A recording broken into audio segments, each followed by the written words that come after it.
the situation wasn't great, and then it got worse. Yes.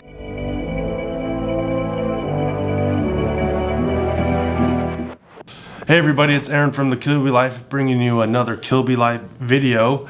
It's me, Aaron, and my wife, Elizabeth.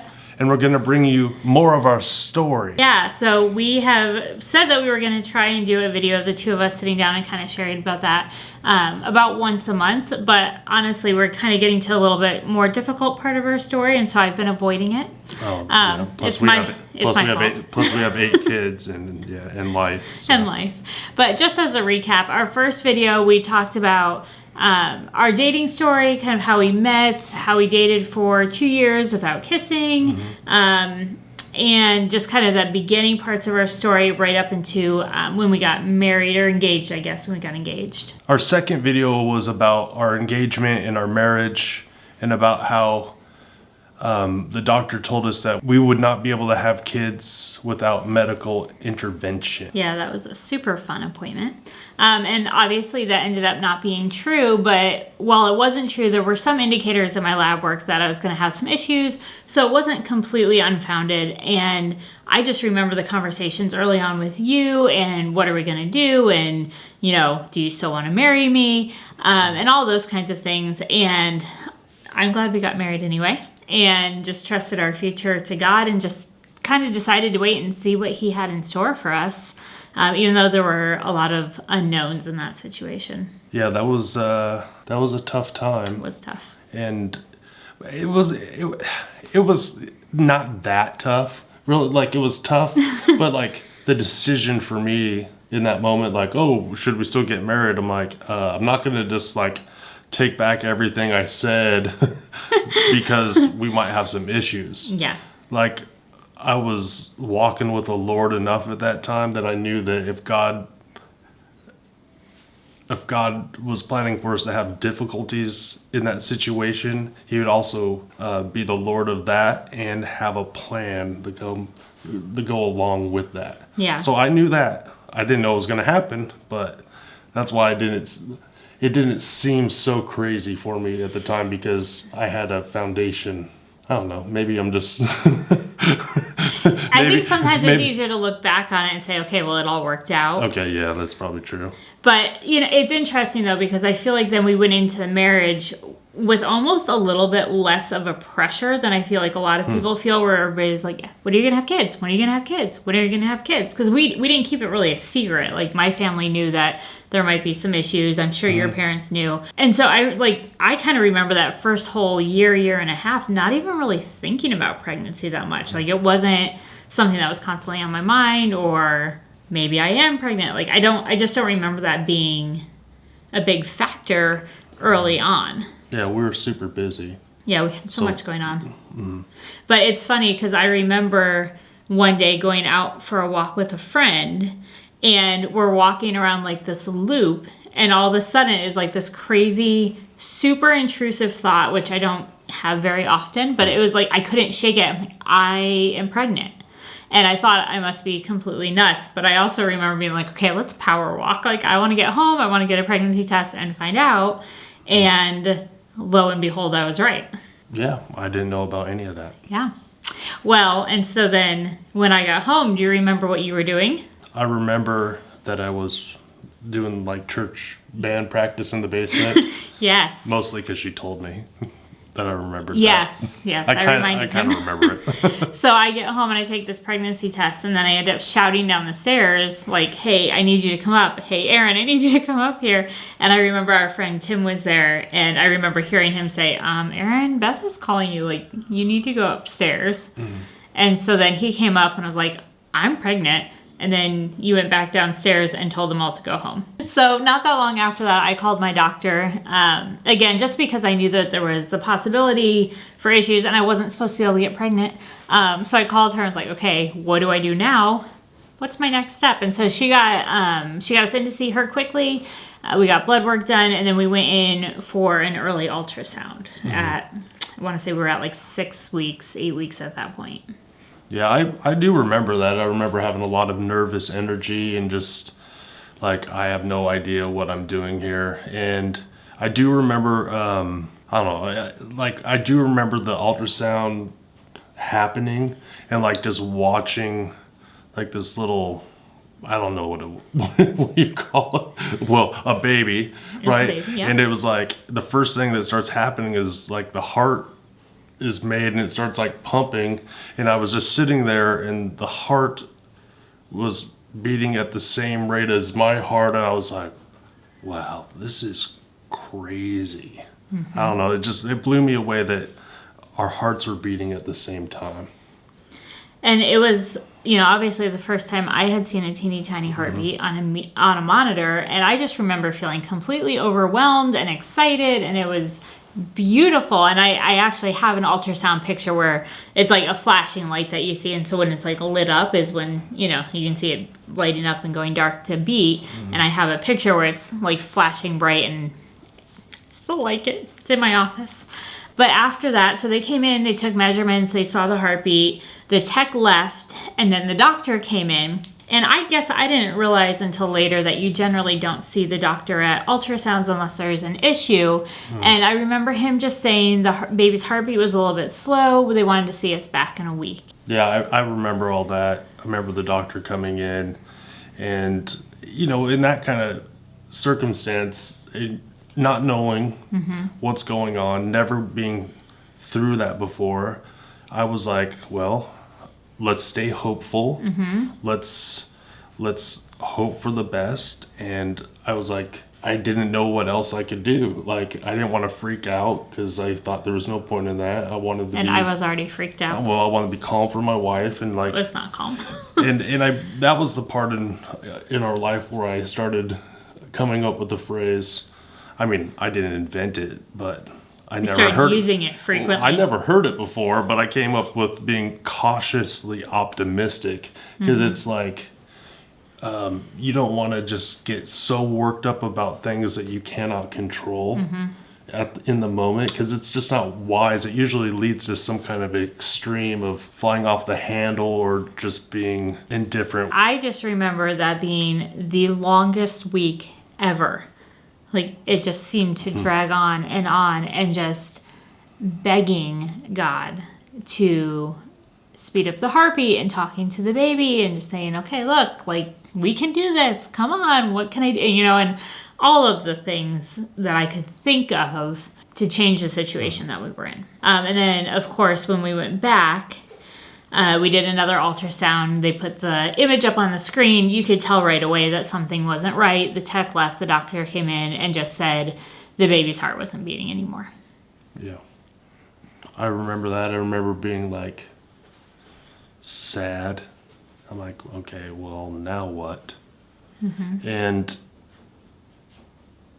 yeah, I don't like seeing my wife sad or broken. It was a tough little thing, but at that moment I believe we went and talked to your doctor. Yeah, so our doctor was in the same building, so they actually called down and were like, they're coming down, and they took us out the back way and sent us straight down to her office. And so we sat down with your doctor at the time, and I was personally discomforted, just the fact because she's a Christian woman also, and she was able to start like explaining to us. I think she just like prayed for us and just comforted us, saying that God loves you and everything's gonna be all right, and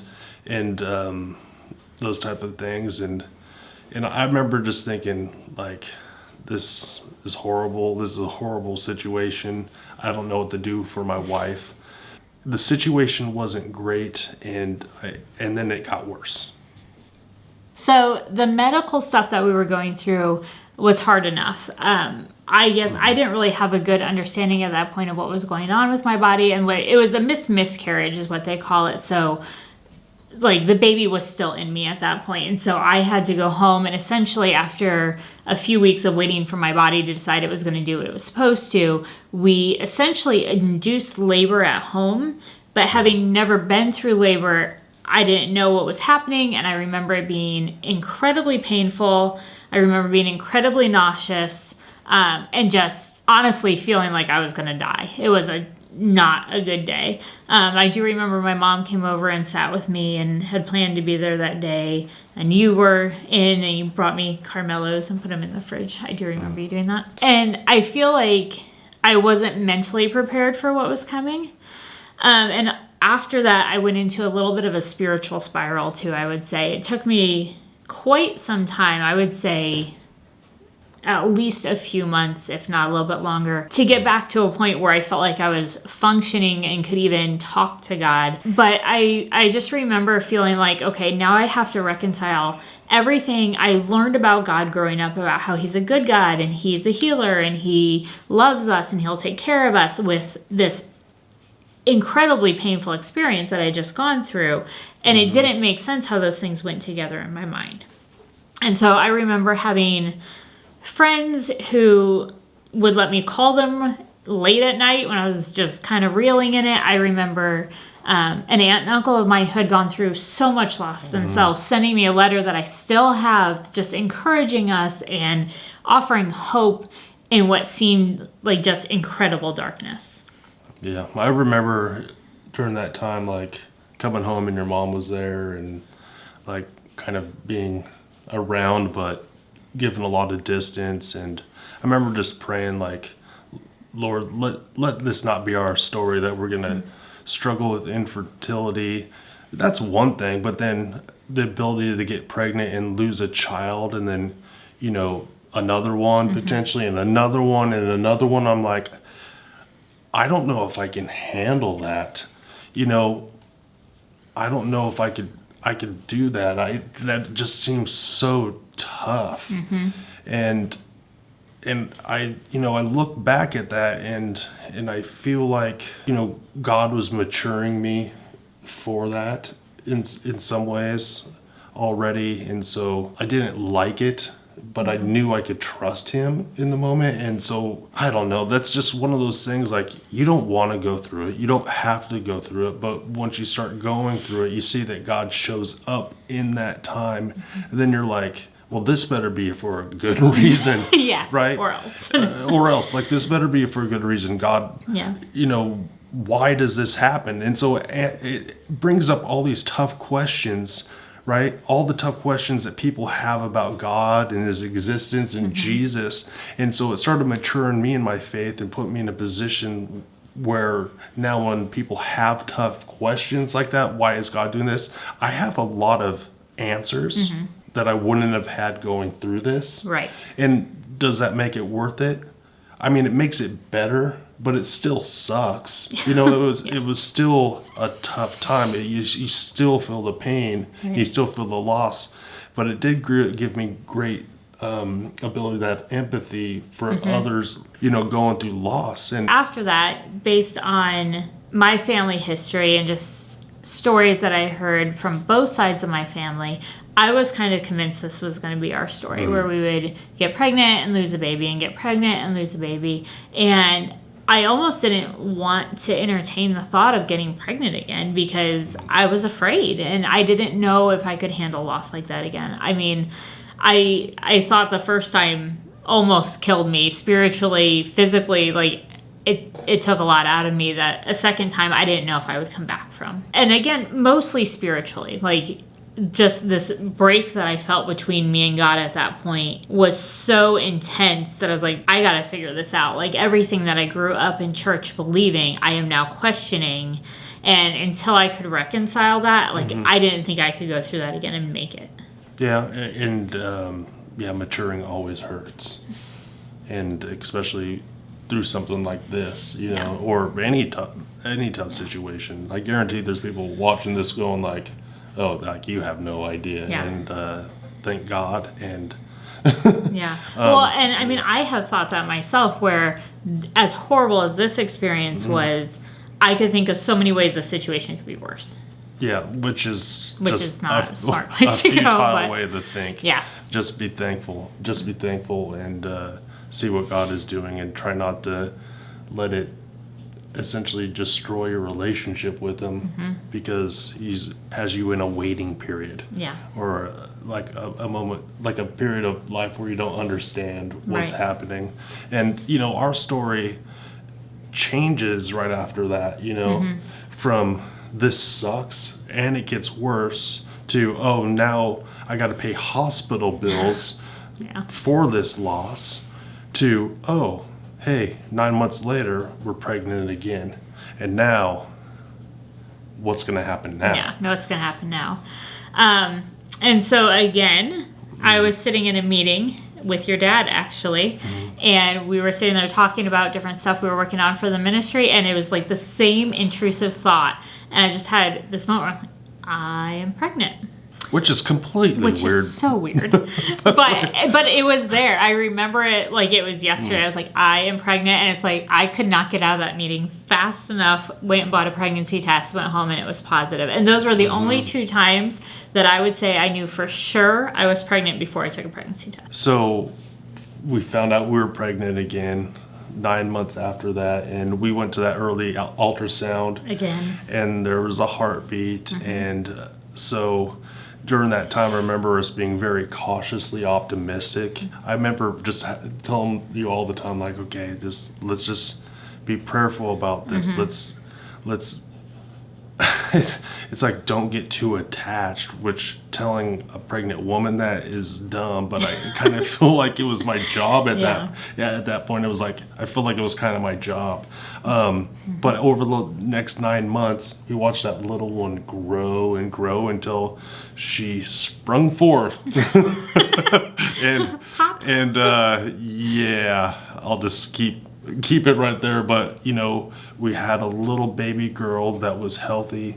Her name is Grace, and we're thankful for the grace that God gave us, you know, the whole time. So we had Grace, and then I had 4 pregnancies after that were essentially textbooks. No issues, healthy babies.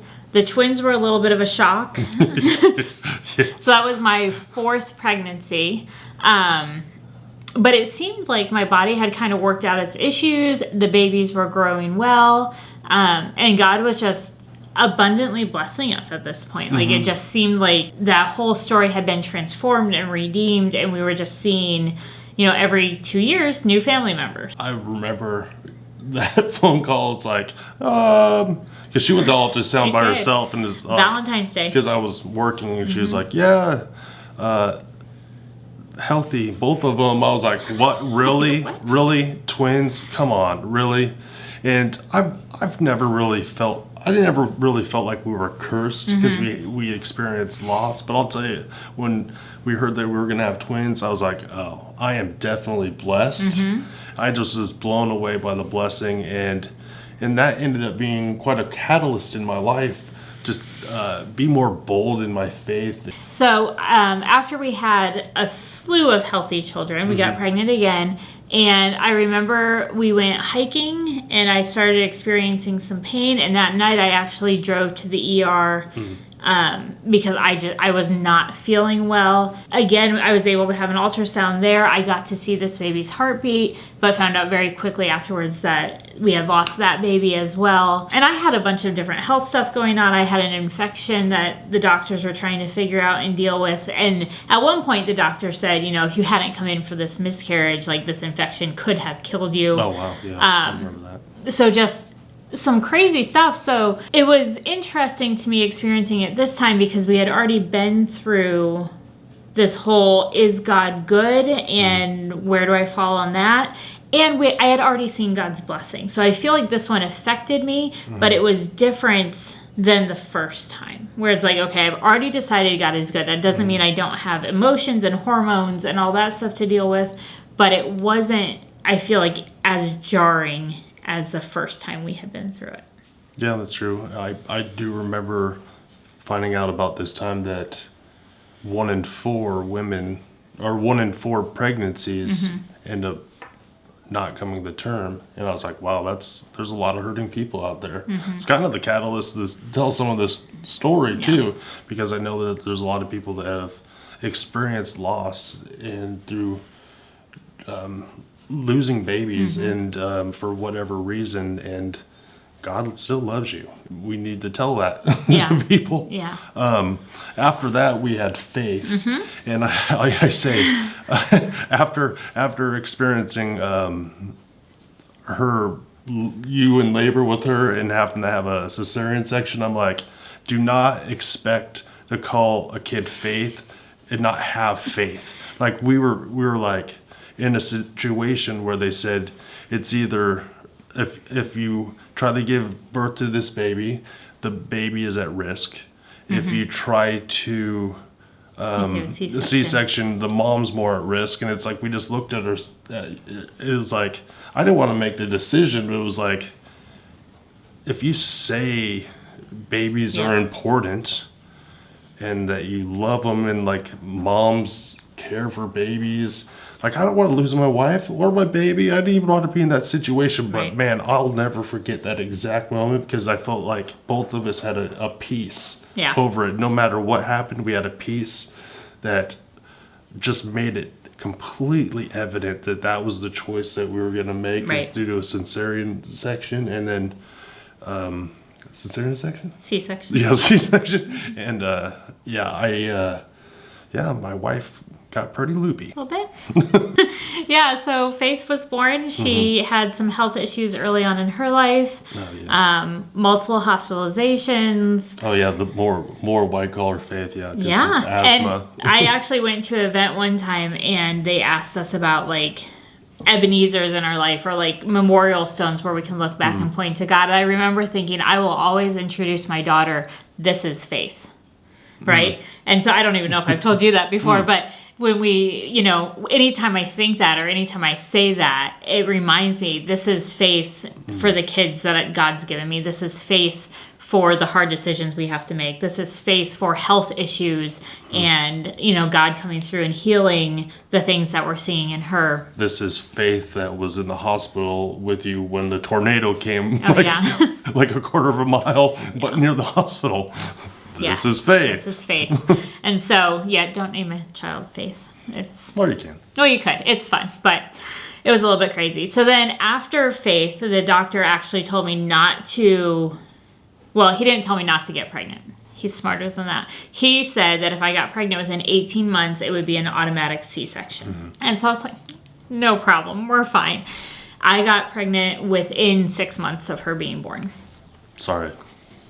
Happens, I don't know. And that baby, and so I remember going back in and saying, sorry, like here we are. We did early ultrasounds on that baby as well because the doctor knew about the loss right before Faith, and so we were just trying to be very cautious about what was happening and making good decisions. And so again, we were able to see a heartbeat, but with that one, I had what would be considered a traditional miscarriage. We lost the baby, and again, it just seemed like this shouldn't be this hard, having already been through it. But I remember that one being hard in even a different way than the other two had been. Yeah, I do remember that we found out and we had tickets to a Big Daddy Weave concert. And it was like, we were looking forward to like getting out of the house as like adults and having fun and like worshiping God and listening to music. And it was like, this is not good. This is not fun. It was like, just felt like bawling the whole time. So this time with the miscarriage, I remember feeling just a whole different kind of depression and spiritual attack that I hadn't felt before. And this time I didn't feel like it was distance from God so much, but like just an outright attack on my mind and my body. And I remember feeling just completely out of control. I was angry, I was sad, I was hurting, I was depressed. And I legitimately felt completely out of control. And I know that me going through that and then, you kind of dealing with your own issues and then having to deal with my issues, like it just made it a lot harder. And I feel like it was a lot harder to heal from. And we had, I had some kind of ongoing health issues too that time where it was like we weren't connecting well because mostly I had lost my mind. I just remember that just being a really dark time in my life. And I don't remember a time in my life before that or after it where it has felt that dark and empty. Which again was weird, having already had gone through this a couple times. I don't know. It struck me differently, and it was not good. And it took probably a good 6 months or so to kind of come out of that fog and the hormones and the emotions and everything that I had going on at that point. Yeah, I kind of remember that. Like, I can't feel your feelings, but I do know that I did learn, like, when a husband and wife go through this, a lot of people will go to the wife and be like, oh, I'm so sorry for this. And the husband will get little to no, like, oh, I'm sorry, or condolences, I got some, right? But it was nowhere near the same. And I think I learned then to kind of give the advice, like, and here's the advice. If you know someone who has gone through some loss, husband or wife, tell them both. Sorry for your loss. Give them some condolences. Tell them you'll pray for them, and actually pray for them, right? Because they need you. Don't just, I know it's awkward. I know it can be tough. Just let them know that you care. Yeah. It goes a long way knowing that there's other people out there that love you and just recognize that you're going through some pain. And it's, I don't know, I would say don't give the enemy a foothold. The scripture's like, don't give the enemy a foothold, right? But it's like, but don't give the enemy a foothold in someone else's life, right? By not showing up when you're supposed to. I think having gone through these experiences, it has, like you were saying earlier, has given us a new empathy for people and a new way to kind of approach it. So, I've had friends that have gone through loss, and just remembering, encourage their husbands too, not just them, and just make sure the whole family feels like they're taken care of instead of just my friends. And even in other situations where it's affecting other people too, it just kind of gives you a new way to... I just remembered all the food people did bring us. Oh, all the food. I forgot some of that. Maybe I've been a little harsh. Well, and I feel like our church family and friends around have always done a great job taking care of us after pregnancy or loss. That's true. Yeah. Thing that I thought was worth sharing, about these experiences for us is I remember a conversation with you at some point. I don't even know that we were talking about our miscarriages, but just about Samuel in the Bible and how Hannah prayed for him and just wanted this baby so bad and then gave him back to God.